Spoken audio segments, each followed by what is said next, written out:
오늘 우리에게 주신 하나님의 생명의 말씀은 신약 성경 190페이지 사도행전 2장 43절에서 47절까지 말씀입니다. 사람마다 두려워하는데 사도들로 말미암아 기사와 표적이 많이 나타나니 믿는 사람이 다 함께 있어 모든 물건을 서로 통용하고 또 재산과 소유를 팔아 각 사람의 필요를 따라 나눠주며 날마다 마음을 같이하여 성전에 모이기를 힘쓰고 집에서 떡을 떼며 기쁨과 순전한 마음으로 음식을 먹고 하나님을 찬미하며 또 온 백성에게 칭송을 받으니 주께서 구원받는 사람을 날마다 더하게 하시니라. 아멘. 오늘은 사도행전 2장 43절에서 47절까지 말씀을 중심으로 더하는 신앙생활 두 번째, 나눔 기도 찬송으로 칭찬받는다 라는 제목으로 하나님 말씀을 선포하겠습니다. 우리 다시 한번 제목을 한번 읽어볼까요? 나눔 기도부터 시작. 나눔 기도 찬송으로 칭찬받는다. 여러분은 주위에 어떤 분을 보시고 삶에서 어떤 모습이 보일 때 칭찬하게 되는 것 같습니까? 혹시 여러분은 칭찬은 잘하고 계십니까? 칭찬에 인색한 분도 있지만 우리 자세히 찾아보면 칭찬할 게 있습니다. 그런데 제가 어릴 적에, 제가 젊은 시절에 주로 주위 사람들, 어른들이 칭찬하는 거 보면 우리 애들 보고 주로 어떤 면을 보고 칭찬합니까? 너 착하구나, 이쁘구나, 어떤 애는 또 청소년이 되면 키 크구나, 잘생겼구나, 또 공부는 잘하는구나, 뭐 이렇게 주로 우리가 칭찬하는 게 뭡니까? 외적인 것으로 많이 칭찬하죠. 눈에 보이는 대로. 또 때로는 어느 직장에 다닌다 그러면 우와, 그러고 어느 직장에 다니면 이렇게 생각하고 드러나는 환경과 상황을 보고 칭찬하고 그 사람이 뭘 했다, 와 대단한 사람이구나, 그 사람은 아무것도 안 했다, 그러면 별 볼 일 없는 분이구나, 이렇게 눈에 보이고 내가 경험하고 내가 느끼는 대로 칭찬하는 경우가 많이 있습니다. 그런데 여러분도 잘 아시겠지만 세월이 흐르고 상황이 바뀌게 되면 한때 칭찬했던 외적인 부분, 그게 계속 칭찬받을 수 있을까요? 우리가 잘 아시겠지만 젊었을 때야 20대에는 뭐 그냥 세수하고 뭐 스킨만 바르고 로션만 발라도 어떻습니까? 얼굴이 너무 이쁘고 아름답잖아요. 제가 뭐 나이를 비하하는 것도 아니고 80세가 지나서 이제 막 얼굴에 주름이 아득할 때는 아무리 찍어 발라도 주름이 잘 펴집니까? 안 펴집니까? 안 펴지죠. 어떤 분이 깜짝 놀랐다는, 어느 날 갑자기 세수하고 거울을 봤는데 웬 늙은 할머니가 계신가 깜짝 놀랐다고 생각하는 것처럼 우리가 외적인 칭찬은 그리 오래 가지 않습니다. 세월이 지나고 환경이 바뀌면 내가 외적으로 칭찬받았던 것은 다 사라진다라는 것이죠. 그리고 잘 아시겠지만 젊은 시절에는 열정이 있고 힘이 있고 에너지가 있어가지고 무슨 일을 하면 막 자신감이 있었는데 연세가 들면 어떻습니까? 서서 돌아다니기도 힘들고 머리부터 발끝까지 안 아픈 데도 없고, 옛날에는 뭘 하려고 그러면 막 에너지가 있고 기억력이 있었는데 요즘은 연세가 들면 기억력이 어떻습니까? 확 떨어져가지고 분명히 내가 어제 무슨 일을 하려고 생각했는데 오늘 아침에 생각이 안 나는, 그래서 무엇을 해야 될지 모르는 이런 연약한 부분이 우리라는 것입니다. 그래서 사도 바울은 우리의 삶이 어떠해야 되는지, 어떤 삶으로 칭찬받아야 되는지를 고린도후서 4장 16절에 보면 이렇게 고백합니다. 한번 읽어보겠습니다. 시작. 그러므로 우리가 낙심하지 아니하노니 우리의 겉사람은 낡아지나 우리의 속사람은 날로 새로워지도다. 흐르는 세월 막을 수 있는 분이 있습니까? 없죠. 우리의 연약함을 막을 수 있는 분이 없습니다. 그러니까 겉사람은 낡아지는 게 당연하다. 하지만 그걸로 우리는 절대로 실망하거나 낙심하지 않는다는 거예요. 우리 속사람이 어떻게 된다고요? 날마다 새로워진다는 것입니다. 그래서 우리가 칭찬할 때에 외적인 것을 보고 칭찬하면 안 되고 그 사람 안에 있는 속사람, 그 안에 있는 성령이 인도하시는 그 은사와 은혜, 이런 걸 가지고 칭찬하고 격려해 줘야 된다는 것입니다. 그러니까 가장 큰 칭찬은 뭐냐면 옆 사람을 향하는 가장 큰 칭찬을 제가 알려드릴게요. 당신은 주님 닮은 것 같습니다. 이게 칭찬 중에 최고 칭찬이에요. 우리 한번 옆 사람에게 한번 연습 삼아, 꼭 그렇지 않더라도 한번 해보겠습니다. 시작. 당신은 주님 닮은 것 같습니다. 이게 제일 좋은 칭찬이에요. 오늘 집사님을 보니까 딱 주님 닮았네요. 권사님을 보니까 주님 닮았네요. 이렇게 칭찬이 속사람, 하나님께 주신 은사와 은혜로 칭찬해야 된다라는 것입니다. 저와 여러분은 어떤 모습으로 살 때 그러면 하나님께서 칭찬해 주실까? 우리가 사람들에게 칭찬받는 것도 너무 기쁘고 감사한데, 우리가 궁극적으로 사람에게는 혹시나 인정받지 못하고 사람들이 칭찬하지 못한다 할지라도 하나님께서 우리를 보실 때 어떤 모습을 보시고 칭찬해 주시는가? 오늘 이 사도행전 두 번째 큰 영적 부흥이 일어나는 일들을 보니까 하나님께서는 잘 나누고 기도에 힘쓰고 사도들의 말씀을 잘 받아들여서 하나님의 삶, 주님의 삶을 삶 가운데서 실천하며 사는 사람들을 우리 하나님께서 칭찬해 주시더라는 것입니다. 여러분, 사람에게 칭찬받아도 너무 기쁜데 오늘 하루 여러분의 남은 생애가 하나님께 칭찬받기를 축복합니다. 그럼 초대교회 성도님들이 예수님을 믿던 상황은 어떤 환경적인 어려움이 있었던 시대인가? 자, 오늘 본문 43절 함께 읽어보겠습니다. 시작. 사람마다 두려워하는데 사도들로 말미암아 기사와 표적이 많이 나타나니. 자, 첫 번째 초대교회 성도들에게 있었던 삶의 환경은 두려움이었습니다. 그럼 무엇이 두려운가? 초대교회 성도들에게는 예수님을 믿고 신앙생활하는 그 자체가 녹록하지 않았다는 것입니다. 쉽지 않았다는 것이죠. 왜냐하면 내가 오늘 예수 믿기로 했다, 내가 주님을 믿기로 했다라고 하면 만약에 유대교의 아주 투철한 사람들이면 내가 예수 믿겠다고 말하는 그 순간 가정에서 어떻게 날까요? 쫓겨나는 것입니다. 혹시나 가정 전체가 우리 가정은 예수 믿기로 했습니다 그러면 그 가문과 마을에서 쫓아내버렸어요. 특별히 심각한 경우에는 나라와 민족 전체에서 사람들을 다 출교시켜버렸습니다. 그러니까 내가 예수 믿겠다라는 것은 뭐냐면 엄청나게 두렵고 힘든 상황으로 갈 수 있다라는 것이 전제되어 있다라는 것이죠. 예수님께서도 요한복음 16장 2절에 보면 너희가 나를 믿게 될 때 이런 일을 당할 것이다 라고 말씀하는 부분이 있습니다. 한번 읽어보겠습니다. 시작. 사람들이 너희를 출교할 뿐 아니라 때가 이르면 무릇 너희를 죽이는 자가 생각하기를 이것이 하나님을 섬기는 일이라 하리라. 자, 이 표현은 뭐냐면 사도 바울처럼 한때 예수 믿는 사람들, 이런 사람들을 어떻게 생각했냐면 유대교를 강력하게 도전하는, 유대 사회를 암적인 존재들이 무너뜨리려고 하는 아주 악한 존재들이니까 이들을 우리 교단, 우리 유대교에서 출교시키는 것뿐 아니라 그들이 혹시나 예수 믿는다 그러면 찾아가가지고 그곳의 사람들을 핍박하고 죽이던 시대였다는 것입니다. 그 대표적인 사람이 누구였죠? 사도 바울이었습니다. 사울로 있을 때 자기는 유대교를 아주 잘 섬기고 하나님을 잘 섬긴다고 생각했기 때문에 오늘 본문에 보니까 어떻게 됩니까? 너희를 죽이는 자가 생각하기를 죽이는 게 정당하다는 거예요.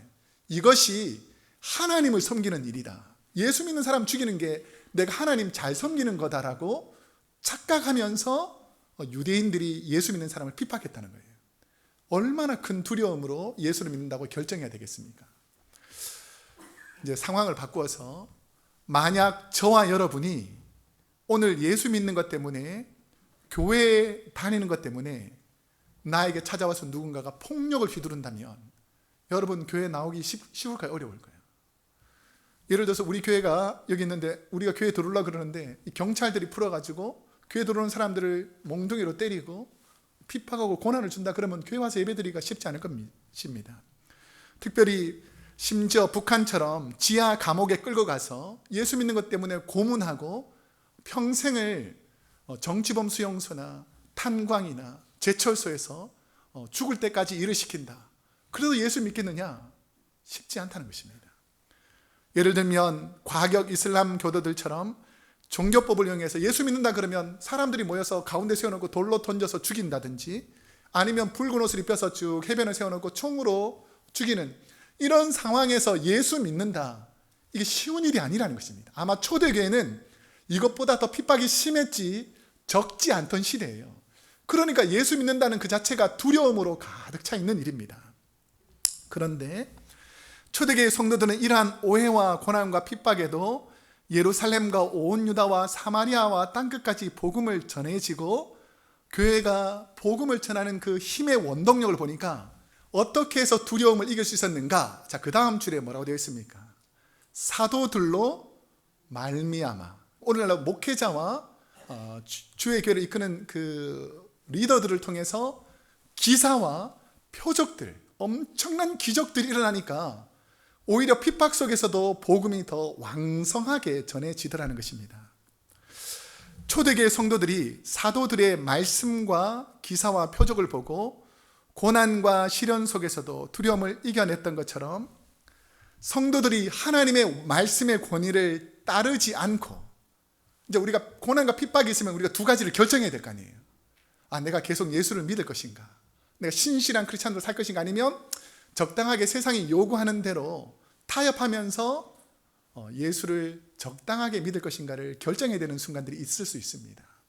특별히 독일의 신학들이 그러한 현상 속에서 하나님의 말씀을 따르지 않고, 사도들의 기적을 믿지 않고, 성령의 은사를 믿지 않고 세상과 타협하면서 만들어진 신학이 자유신학이라는 것이 있습니다. 자유신학, Liberal Theology라고 그러는데요, 그 전 세계 보면 18세기에 계몽주의, 어리석은 사람들을 개화시키는 일들과 경건주의, 낭만주의의 영향을 받아서 등장한 신학의 한 분파입니다. 이 자유주의 신학은 성경을 어떻게 바라보냐면, 인간의 이성이나 감정, 경험, 도덕적 수준, 역사적, 문학적 관점에서만 성경을 바라보는 거예요. 그러니까 성경에 있는 여러 가지 내용들 중에서 사람들이 일반적으로, 믿지 않는 분들이 일반적으로 받아들이기 힘든 내용들은 적당하게, 이거는 그냥 성경을 기록하면서 이런 상황이었을 것이다, 이해를 쉽게 하기 위해서 성경의 내용을 조금씩 바꿉니다. 그 대표적인 예가, 홍해가 실제로 모세를 통해서 갈라졌을까요? 안 갈라졌을까요? 여러분은 그렇게 믿잖아요. 근데 과학적으로 갈라진 일들을 경험하지 않은 사람들은 믿을까요? 안 믿을까요? 안 믿겠죠. 그러니까 이것을 어떻게 신학적으로 바꾸냐면, 레드시가 홍해잖아요. 근데 리드, 갈대라는 것으로 이 해석을 바꿔가지고, 이거 원래 리드시인데 갈대밭이 있는 바다인데 이거 괜히 오류가 돼서 레드시가 됐다. 그래서 갈대 숲이 있으니까 멀리서 보면 깊은 물처럼 보이는데 이렇게 쭉 그냥 지나갔을 것이다 라고, 이렇게 모든 성경을 사람들이 이해할 만한 내용으로 바꾸는 거예요. 우리 신학교에서 이렇게 말하는 분들이 있으면 우리가 이제 신학교 다닐 때 농담 삼아 하는 일이 있었어요. 그게 뭔지 아세요? 만약에 리더씨를 이렇게 쭉 지나갔다면 따라오던 애국 군대가 발목도 안 차는 그 물에 빠져 죽었을 가능성이 있을까요? 없을까요? 없겠죠. 그러니까 이게 성경을 인위적으로 해석하는 거예요. 그러니까 불신자들에게는 이거 과학적인 것 같다, 이성적인 것 같다, 이렇게 세상 사람들을 교회로 이끌기 위해서 이 자유주의 신학을 이용했는데, 이 자유주의 신학들이 이제 독일에서 많은 신학자들이 있었는데, 이 독일의 슐라이 에르마흐라는 첫 번째 자유주의 신학을 내포하는 사람이 기존에 있는 성경들을 신학적으로, 이성적으로 우리가 이해하기 위해서 우리가 이것을 독일 교회에 훈련시키고 가르쳐야 된다, 이렇게 했습니다. 그래서 독일에 있는 많은 기독교 목회자들이 자유주의 신학을 본받아가지고 불신자들이 이해하기 힘든 성경의 기적과 표적에 관한 설교 부분을 다 제외시키는 거예요. 그러니까 설교 시간에 사람들이 듣기 좋은 윤리적인 설교, 이성적인 설교, 이런 설교는 쭉 하는데, 성령의 역사라든지 하나님의 기적, 불신자들이 혹시나 이 말을 들으면 거부 반응이 일어날 만한 설교는 싹 제거시켜 버렸어요. 자, 그러고 나서 수십 년이 지난 다음에 독일 교회가 엄청 부흥했겠습니까? 아니면 교회가 텅텅 비었겠어요? 원래 불신자들, 믿지 않는 사람들을 전도하려고 이런 신앙을 일으켰는데 오히려 불신자들은 교회에 나오지 않고 믿는 사람들도 믿음이 다 떨어져서 독일은 신학자들도 예수를 믿지 않고 그냥 학문적으로 가르치는 그런 타락한 종교로 전락하고 말았습니다. 마치 유대교가 예수님을 인정하지 않고 예수가 그리스도인 것을 인정하지 않고 자기 뜻대로 결국은 살다가 세상 가운데서 타락한 하나님을 배신하는 가장 핵심적인 종교가 유대교로 전락해버렸다는 것이죠. 그런데 초대교회는 사도들 오늘날 목회자의 기도와 말씀 선포 시간에 기적이 많이 나타나더라는 것입니다. 초대교회의 부흥과 성숙의 뿌리는 사도들이 말씀을 전하고 기도하니까 초대교회에서 엄청난 기적들이 일어나는 거예요. 그 기적이 오늘 우리 교회 저와 여러분에게 일어나기를 축복합니다. 자, 그래서 이 기적을 일으키는데 베드로와 요한이 우리 사도행전에 보면 성전 미문을 딱 지나가는데 나면서부터 걷지 못하는 사람이 있었습니다. 어떻게 했습니까? 그에게 가서 예수의 이름으로 일어나도록 기도하고 하나님의 능력을 말씀을 선포했더니 걷지 못하는 자가 일어나서 걷습니다. 그 근처에 있었던 사람 예수 믿었을 것 같아요? 안 믿었을 것 같아요? 믿을 줄로 믿습니다. 그러니까 기적이 일어나니까 핍박에서도 이 기적을 경험하니까 믿더라는 것입니다. 사도행전 9장에 보면 베드로가 루따라는 지역에 가서 복음을 전하다 보니까 에니야라는 여인이 8년 동안 중풍병으로 고통당하고 있는 거예요. 그래서 이 베드로가 간절히 기도하니까 8년 동안 중풍병으로 고통하던 분이 나았어요. 그 가정이 예수 믿을 것 같아요? 안 믿을 것 같아요? 믿겠죠. 그러니까 이런 기적과 표적이 계속 일어나니까 여기 하나님의 능력이 예수를 통해서 일어나는구나라는 것을 깨닫습니다. 그뿐 아니라 이 루따에서 욥바라는 이 해변가 도시에 내려가서 다비다라는 이 여제자가 있었는데 이 여제자는 구제하고 선행하는 일들이 많은 사람들이 알려졌습니다. 그런데 이 다비다가 원치 않는 일로 죽습니다. 자, 그래서 시체로 다락방에 얹어 있었는데 이 베드로가 이 소식을 듣고 가서 하나님께 간절히 기도합니다.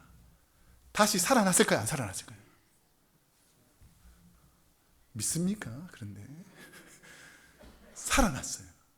자, 우리 사도행전 9장 40절 한번 읽어보겠습니다. 시작.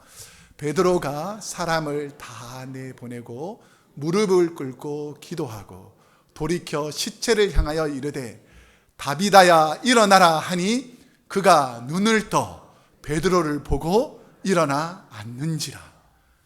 다비다가 죽었다가 살아난 것을 본 사람들, 주위 사람들 예수 믿었겠습니까? 안 믿었겠습니까? 믿겠죠. 그러니까 이런 기적들이 계속 일어나니까 핍박과 고난보다 성령의 기적들이 훨씬 더 큰 거예요. 그러니까 이 기적이 일어나니까 사도들을 통해서 수많은 기적을 본 사람들이 예수를 믿겠다고 점점점 모여드는 인구가 많아지다는 것입니다. 저는 우리 크로스웨이 교회 사도들을 통해서 일어났던 기적과 표적이 각 목장과 모임석에서 일어나기를 축복합니다. 여러분, 목장 모임 하면 주로 뭐 합니까? 성경 좀 읽고 밥 먹고 교제하다가 집에 가면 이게 목장 모임입니까? 물론 그럴 수도 있지만 그게 아니라 목장에서는 그 목장에서 일어나는 여러 가지 어려움들, 자녀들의 아픔들, 가정별로 있는 어려움들이 목장 식구들이 간절히 기도했는데 하나님께서 기적을 베풀어 주셔서 그 문제 해결되었다. 그럼 그 목장에 오겠어요? 안 오겠어요? 오겠죠. 우리 교회에 만약에 하나님의 은사가 은혜가 있어서 우리 교회 기관마다 기도할 때마다 성령의 역사로 기적이 일어난다. 그러면 모이는 무리가 늘어나겠습니까? 안 늘어나겠습니까? 문제는 뭐죠? 믿고 기도하는 무리들이 적었다는 것이죠. 오늘부터 우리 성도님들 하나님 앞에 기도하는 일에 전심전력하시기를 축복합니다. 가족과 민족, 공동체에서 버림받은 성도들이 모여서 어떤 삶을 살기 시작하는가? 오늘 본문 44절에서 45절 우리 한번 함께 읽어보겠습니다. 시작. 믿는 사람이 다 함께 있어 모든 물건을 서로 통용하고 또 재산과 소유를 팔아 각 사람의 필요를 따라 나눠주며. 우리 초대교회에서 예수 믿는 상황을 생각해 보면 이 두 가지 케이스가 있는데요. 첫 번째는 좀 전에 말씀드렸지만 여러 가족들은 예수를 믿지 않는데 나만 믿는 그런 혼자 예수 믿겠다고 나오신 분들도 있고, 어떤 분들은 가족 전체가 함께 나와서 예수 믿는 사람들이 있을 거예요. 그러면 가족이 전체로 나오셨던 분들은 집안 전체가 크리스찬이니까 뭐 먹을 것도 있고 뭐 세면도구도 있고 뭐 여러 가지 상황이 있었잖아요. 근데 만약에 혼자나 둘 정도가 집에서 예수 믿는 것 때문에 쫓겨났다, 버림받았다, 그러면 이들이 무엇을 들고 집안에서 가져 나올 수 있었겠습니까? 예, 그때는 성경책이 없었던 시절이니까 예, 맞아 죽지 않았으면 대단했겠죠. 그러니까 아마 빈손으로 맨발로 허겁지겁 도망쳐 나왔을 거예요. 자, 그런데 그 갈 곳 없는 크리스찬들을 기존에 있는 예수 믿는 가정들이 어떻게 했겠습니까? 다 그 집으로 모은 거예요. 그러니까 이거 믿는 사람이 다 함께 있다는 것이 있고 싶어서 있는 게 아니고, 갈 곳 없는 사람들, 불쌍한 사람들을 그 가정으로, 오늘날 따지면 예수 믿는 것 때문에 핍박받던 많은 사람들이 쉘터에 모여가지고 난민촌에 모여서 함께 사는 것처럼 예수 믿는다는 그 자체가 고통과 어려움 속에서 함께 모여 살 수밖에 없었을 것입니다. 자, 그러면 빈손으로 나왔는데 이분이 수건도 없고 뭐 칫솔도 오늘날 따지면 없고 뭐 세면도구도 없어요. 그러면 누구 거 써야 되겠습니까? 그 가정에서 제공해 주어야 사용할 수 있겠잖아요. 근데 그 가정 사람들이 너 예수 믿으니까 너 혼자 나왔으니까 못 쓴다 이렇게 했겠습니까? 아니죠. 모든 물건을 어떻게 한다고요? 서로 통용한다는 것입니다. 나눠 쓰기 시작했어요. 그뿐 아니라 어떤 사람들은 너무 힘들다 그러니까 재산이 있는 사람들은 땅과 물건과 재산을 팔아서 어렵고 힘든 사람들에게 이 물건들을 나누어 주면서 내가 또 도와줄 테니까 필요에 따라서 계속 쓰도록 물건을 함께 공유하는 일들, 그리고 자기의 것을 팔아서 돕는 일들이 초대교회 안에서 일어나기 시작했다라는 것입니다. 이처럼 오늘날에도 수많은 사람들이 예수를 평안하게 믿을 것 같지만, 제가 설교를 준비하면서 오늘 이 시점에도 예수님을 믿는 것, 예수님을 구주로 믿는 것 때문에 핍박받는 사람이 어느 정도 되냐면 전 세계 50개국 중에서 2억 4,500만 명이 지금도 예수 믿는 것 때문에 박해를 받고 있다는 것입니다. 얼마나 된다고요? 2억 4,500만. 얼마나 많은 사람들이 지금 이 순간에도 예수 믿는 것 때문에 핍박받고 있다는 것이죠. 그 중에 제일 독한 나라가 어느 나라인 줄 아세요? 북한입니다. 북한. 제일 독한 나라. 예수 믿으면 완전히 짐승 취급하는 그런 나라가 북한입니다. 근데 그 북한은 이제 오랫동안 이걸 통제하다 보니까 핍박하는 인원이 제한되어 있는데, 요즘 핍박하는 인원이 가장 많은, 엄청나게 많은 크리스찬들을 핍박하고 고난을 주는 나라가 있어요. 어디 나라인 줄 아세요? 이게 중국입니다. 중국. 중국은 최근 7년간 제가 조사해 봤더니 한국 크리스찬 선교사님들을 자국에서 다 쫓아내버렸습니다. 그래서 한국에서 선교사로 나갔던, 중국에서 선교하던 분들은 다 추방당했어요. 그뿐 아니라 중국 내에도 시진핑이나 정권에 대해서 찬양하고 경배하는 그런 기독교가 아닌 교회들은 다 폭탄을 설치해서 하루아침에 다 무너뜨려버리고 성도들을 쫓아냈습니다. 그렇게 쫓아낸 교회들이 1000여 개가 넘는다라는 거예요. 엄청난 기독교의 핍박이 일어나고 있습니다. 그뿐 아니라 요즘은 코로나19라는 그 감염증으로 우한 지역뿐 아니라 온 중국 땅이 전 세계에서 지금 고통을 받고 있습니다. 그런데 놀라운 사실은 최근 고국 대한민국에서도 코로나19 감염증이 확산되어서 엄청난 고난을 받고 있습니다. 특히 신천지 교도들을 통한 전파로 대구 경북 지역을 중심으로 온 나라가 이 감염증으로 공포와 두려움에 쌓이고 사람들의 접촉을 금하고 상업과 경제는 지금 바닥을 치고 있고 온 나라가 힘들어합니다. 자, 예를 들어서 여러분들이 먹을 것이 통제당하고 교통이 다 통제당하고 살 수 있는 기반이 다 통제되면 백성들이 모이기만 하면 뭘 할 것 같아요? 나라를 원망하고 정부를 원망하고 막 비판하고 싸우는 일들이 가득하니까 평안한 사회가 되지 못한다는 것입니다. 사람들 보면 혹시나 이 사람이 나한테 감염할지 모르니까 멀리하는 이런 사회로, 불신의 사회로, 원망하는 사회로 전락해버렸다는 것입니다. 그런데 놀라운 사실은 중국 우한에서 시작된 코로나19를 통해서 하나님은 이때까지 핍박받고 고통받던 중국 성도들에게 놀라운 영적 변화를 일으켜서 기적이 지금 우한에서 일어나고 있습니다. 이게 뭐냐면 핍박받던 중국 기독교와 세계 기독교인들이 자신들 재산들을 다 팔아가지고 우한에 있는 성도들을 돕겠다고 마스크를 기증하는 일들이 이 중국 크리스찬뿐 아니라 온 세계 크리스찬들이 이곳에 집중해서 돕고 있다는 것입니다. 제가 영상이 중국어로 나오는데요, 제가 한국어로 읽어드릴 테니까 한번 보시면서 지금 중국에서 일어나는 상황을 잠깐 설명해 드리겠습니다. 肺炎疫情防控指挥部发布第一批无特殊原因市民不要离开武 2020년 1월 汉。 20일 우한 하룻밤 사이에 봉쇄됐습니다. 매일매일 갑작스레 닥쳐서 막낼 수 없는 일들이 벌어지고 막을 수 없는 일들이 벌어졌고요. 지금 중국 이 붉은색은 다 코로나19 감염증으로 도시는 봉쇄되었고 막혔지만 사랑을 봉쇄하지 못했습니다. 한산한 우한의 거리에 회색빛으로 뒤덮여 사람들 왕래가 없게 되었습니다.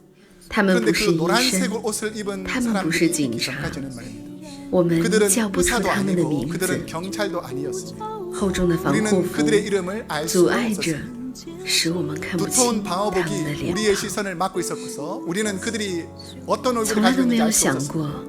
마스크 우한의 비상식량이 될 줄은 전혀 몰랐습니다. 사랑의 마스크, 세계 각지에서 그리스도인들이 호원함이라고 쓰여 있었습니다. 마스크가 있는 곳에는 희망이 있습니다. 此时待在家中是最安全的保命方式。 이 시국에 집에 있는 것이 생명을 보존하는 가장 안전한 방법이라고 사람들은 생각하고 있습니다. 그런데 이 노란 옷을 입은 사람들이 바이러스가 만연한 거리에 고집스럽게 나오기 시작했습니다. 是平凡的不能再平凡的普通人， 그들은 더 이상 평범할 수 없는 没有 보통 后方 사람들, 提供保障，没有厂家提供物资， 보호를 제공하는 只是因为 후방도 心 없고 中 물자를 有 제공하는 股 회사도 坚定的 없었습니다. 信仰， 오직 自发的 마음속 그 给 견고한 路人 신앙으로 免 인해서 费送口罩。 자발적으로 행인들에게 무료로 마스크를 나눠 所 주고 有 있습니다. 从他们手中递过爱心口罩的人， 그들의 예시 손에서 또 사랑의听过마스크를一句话 전달받은 모든 叫 사람은 아마도 이 말 한마디를上帝 다 爱你 들었을 것입니다.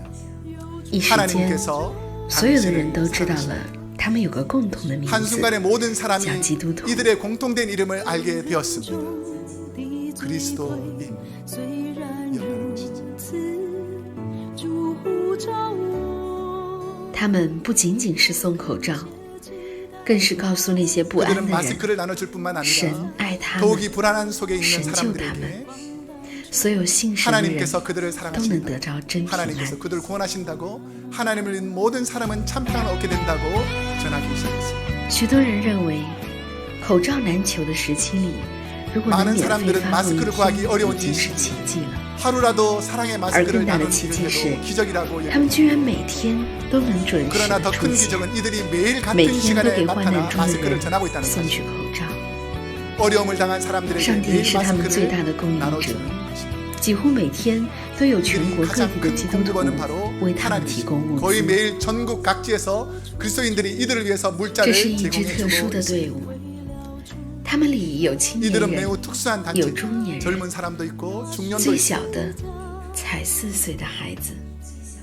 정말 하나님께서는 우리의 他们是一 피난처이신 支神 가장 圣 어린 的 사람은 队伍， 4살짜리 带着 어린아이 使命，常年奔波在 이들은 人 매우 群中， 신성한 단체 给人们带去盼望。 사명을 지니고 사람들 사이로 분주히 다니며 这不是 사람들에게 他们第一次 희망을 出征， 전하고 있습니다. 而是无数次 이는 中的 이들의 첫 출전이 其中 아닙니다. 一次。 수많은 실전 중 한 번일 뿐입니다. 教会的弟兄 사랑의 姊妹 마스크 10年来 전국의 坚持 그리스도인들이 在街 후원하여 头传 주셨습니다. 福音。当我们这样去遇到了一场灾难临到的时候呢，我们也仍然是保持着这样10年来人人传福音的一个习惯。但我们现在呢，就多了一个危险，所以就多了一个装备。我们就看见黄色的这样一个防护服呢，成为武汉最美丽的颜色，成为武汉这一个灰暗的人心世界里面呢，一个。 로마서 12장 5절에 보면 성경은 고통받는 많은 사람들을 어떻게 여기라라고 말씀하고 있는지 로마서 12장 5절 말씀. 이와 같이 우리 많은 사람이 그리스도 안에서 한 몸이 되어 서로 지체가 되었느니라. 우리가 한 지체라는 마음이 시작되면 상대방의 어려움이 나의 어려움, 나의 가족의 어려움으로 생각하면 그 고통 중에 있는 이웃들에게 어떻게든 도우려는 마음이 생긴다는 것입니다. 마치 초대교회 성도님들이 그 연약한 사람을 자신의 가족으로 생각했던 것처럼 원에 있는 많은 크리스찬들이 고통 중에 있는 사람들을 우리의 형제 자매로 생각하고 하나님의 사랑을 전하기 시작한 것입니다. 혹시 같은 병을 앓는 사람끼리 서로 가엾게 여긴다 라는 한자 사자성어가 뭔지 아세요? 동병상련이라는 말이 있습니다. 저희 교회 한 집사님께서 수술 과정에서 큰 어려움을 겪으셨다가 어제부터 다시 회복 중에 계십니다. 처음에는 간단한 수술이라고 2, 3일만 지나면 회복되어서 일주일이 지나면 괜찮을 것이라고 의사가 말했는데 오히려 통증이 더 심해져서 응급실에 2주 동안 2번이나 들어가서 큰 고난을 받고 있습니다.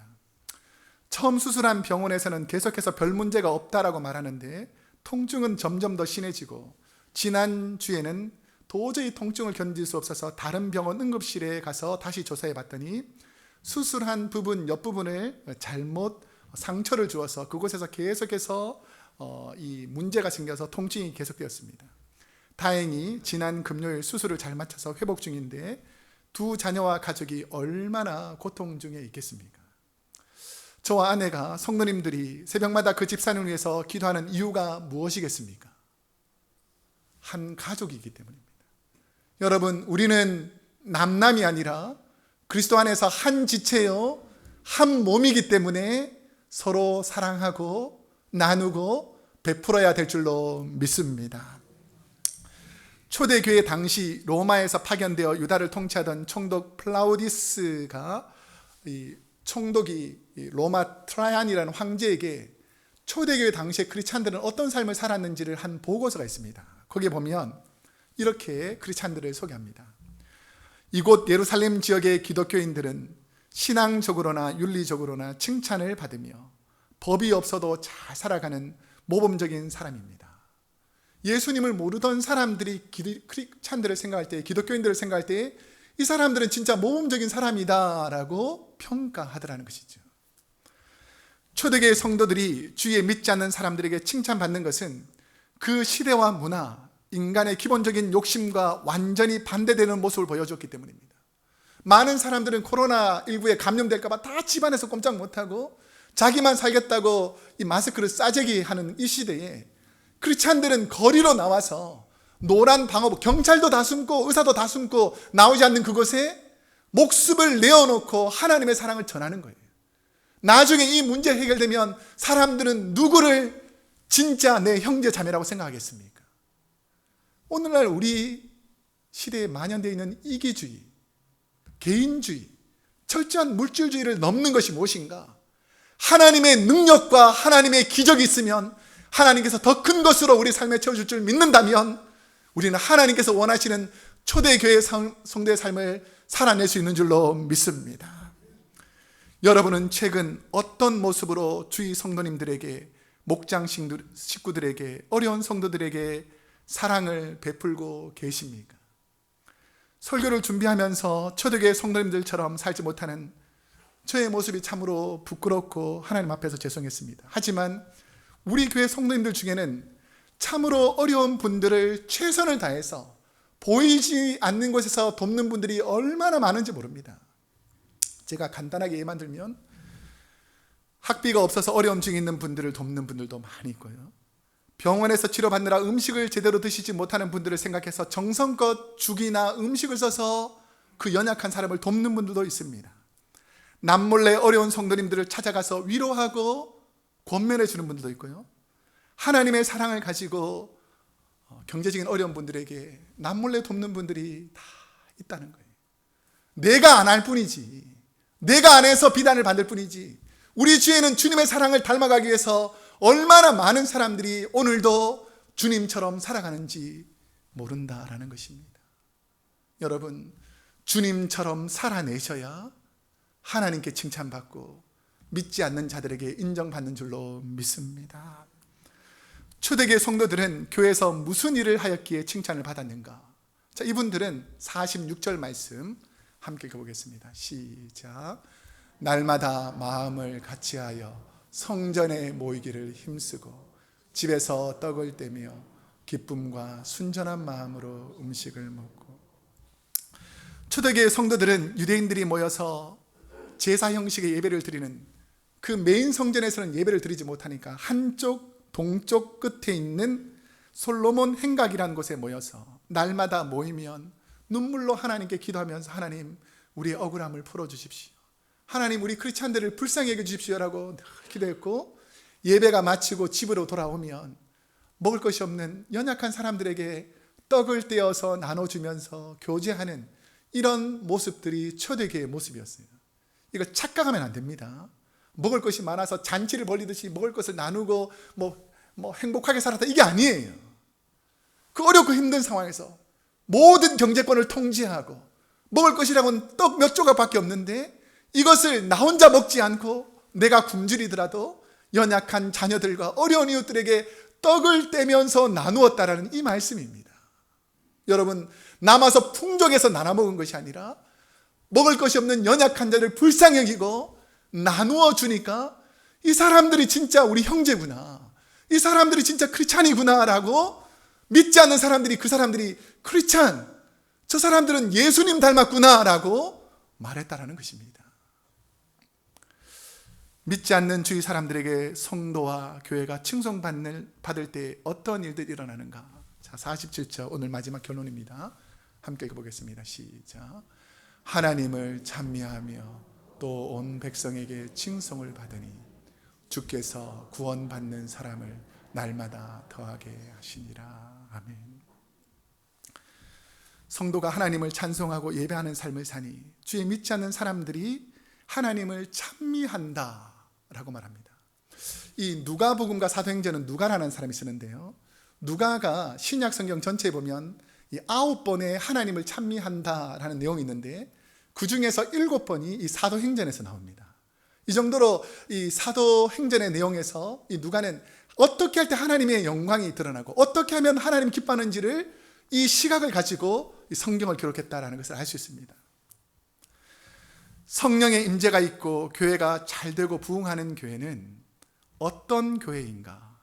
성도가 주위 사람들을 칭찬하고 격려하고 하나님께서 받은 은혜를 나눌 줄 알아야 됩니다.